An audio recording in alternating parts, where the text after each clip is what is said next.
Gearoid, full disclosure, I love video games. I own a Switch and I am not feeling the urge to upgrade. Are people like me part of the problem? Well, this is the thing. I mean, obviously, we don't know. We're going to have this information that's going to come out tomorrow that has all the crucial things that we know whether you're going to want to upgrade or not, right? All we've seen so far is basically little more than a render. You have it up there on the screen now of what it's going to look like. We still don't know how much it's going to cost, when it's going to launch, and crucially, I think what kind of games are going to be on it. But what I was saying in my piece was that yeah, there's a lot of need for Nintendo to get this right. The Switch, such a driver of its sales and its revenue and its profits over the past 8 years, really surpassed all expectations when it came out. Can they repeat the trick again? Going into this, this reveal that they have coming up tomorrow that you have up on the screen there at the moment, that's going to be the real trick to persuade users such as yourself if they're going to upgrade or not. So, great. If people like Paul don't go out and buy this, just follow us through, map out the picture. What goes wrong for the company, and what's really at stake here?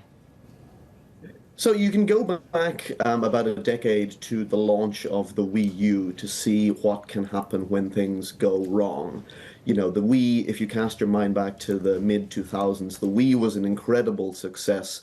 One of Nintendo's best-selling devices ever, but it kind of ran out of steam towards the end of its life. Nintendo came out with the Wii U, but it was a very confusing device and it did not really persuade users to upgrade. A lot of users were kind of confused as to what it was. It was poorly marketed as well, which I think is one reason that you see this clear branding on the Switch 2 this time.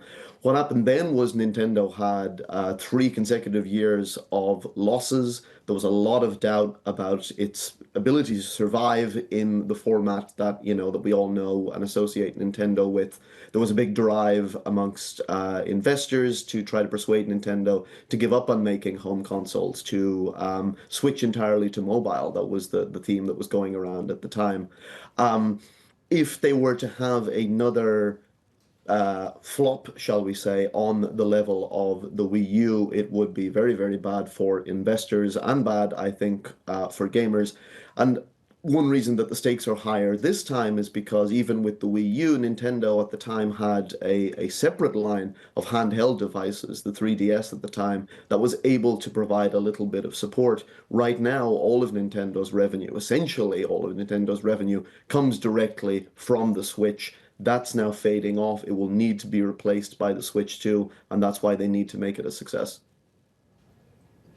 Yeah, Gearoid, you outlined the importance of the Switch to Nintendo, but it sort of led to this boom-bust cycle for the company. Is there any longer-term plan to break that? Nintendo is definitely very aware of the issue. They've had a difficulty over many years in every time they come out with a new machine. Unlike, let's say, your iPhone, when you upgrade to an iPhone, so long as you don't switch to Android, you're still kind of locked into the ecosystem. They can persuade you to upgrade. They bring out a new iPhone every year, but most people don't upgrade every year these days. But with Nintendo, when they went from the Super NES to the Nintendo 64, they don't take all of those users along with them. The user base resets to zero. They have to market the device again. They have to persuade people to buy back in. Now, Nintendo is very aware of this issue. They want to get out of it from everything that they've been saying to investors over the past couple of years. One of the crucial things to doing that is going to be tying them into this Nintendo Switch account that they've been trying to persuade users to sign up to, which keeps them in their own ecosystem. They just launched their own app on iPhone and Android last week, where they're kind of distributing news, and that also is tied into the account. They have a music streaming app now that they have that also ties people into the account. And then what they'll be able to do with Switch 2, or at least what we suspect that they want to do with Switch 2, is just to use that account to move people over to the new device. move all your, your games, your save data, all that kind of stuff over to the new device and hopefully smooth out that boom bust cycle that you referred to by gradually migrating users over to the new device.